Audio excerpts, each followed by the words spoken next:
Hi, നമ്മുടെ വീട്ടിലുണ്ടായ മാങ്കോസ്റ്റിനാണ്. പഴങ്ങളുടെ രാജ്ഞി എന്നാണ് ഈ പഴം അറിയപ്പെടുന്നത്. വൈറ്റമിൻ സിയും ആൻറ്റി ഓക്സിഡൻസും നിറഞ്ഞ പഴമാണിത്. അതുപോലെ നമ്മുടെ ശരീരത്തിന് നല്ല ചൂടുള്ള സമയത്ത് ഈ പഴം കഴിച്ചു കഴിഞ്ഞാൽ നമ്മുടെ ശരീരം നന്നായിട്ട് തണുക്കും കേട്ടോ. ഞാൻ ഈ പഴത്തിൻ്റെ ഒരു പ്രത്യേകത കാണിക്കാൻ വേണ്ടിയാണ് ഈ വീഡിയോ ചെയ്തത്. നമ്മൾ ഈ ഒരു മാങ്കോസ്റ്റിൻ കിട്ടിക്കഴിയുമ്പോഴത്തേക്ക് ഇതിൻ്റെ പുറം ഭാഗം ഇങ്ങനെ നോക്കണം. ഒരു പൂ പോലത്തെ ഒരു ഡിസൈൻ നമുക്കവിടെ കാണാൻ പറ്റും. അത് ഒരു പൂവാണെന്ന് വിചാരിക്കുക. എന്നിട്ട് നമ്മൾ അതിൻ്റെ ഇതളുകൾ എണ്ണി നോക്കണം. 1 2 3 4 5 6 ഇതളുകളാണുള്ളത്.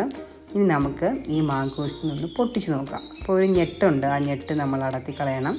നന്നായിട്ട് പഴുത്തത് കൊണ്ട് തന്നെ ഇത് പൊളിക്കാൻ വളരെ എളുപ്പമാണ്. അപ്പോൾ നമുക്കൊന്ന് പൊളിച്ച് നോക്കാം ഇതിൻ്റെ അകത്ത് എന്താ മാജിക് എന്ന്. വളരെ മധുരമാണ്. ഇതിൻ്റെ അകത്തെ പഴമാണ് നമുക്ക് കഴിക്കാൻ പറ്റുന്നത്. ചിലതിനകത്ത് കുരു കാണും, ചിലതിനകത്ത് കുരു പോലും കുറവായിരിക്കും കേട്ടോ. എന്നാലും ഒരു കുരുവൊക്കെ കാണും. നമുക്ക് ഇത് പൊട്ടിച്ചിട്ട് നോക്കാം. നോക്കി, നമ്മൾ ആ പൂവിൻ്റെ ഡിസൈൻ എണ്ണിയില്ലേ, 1 2 3 4 5 6 ഇത്രയും പഴം അതിൻ്റെ ഉള്ളിലുണ്ട്. അപ്പോൾ നിങ്ങളിത് നോക്കി വാങ്ങിക്കണം കേട്ടോ.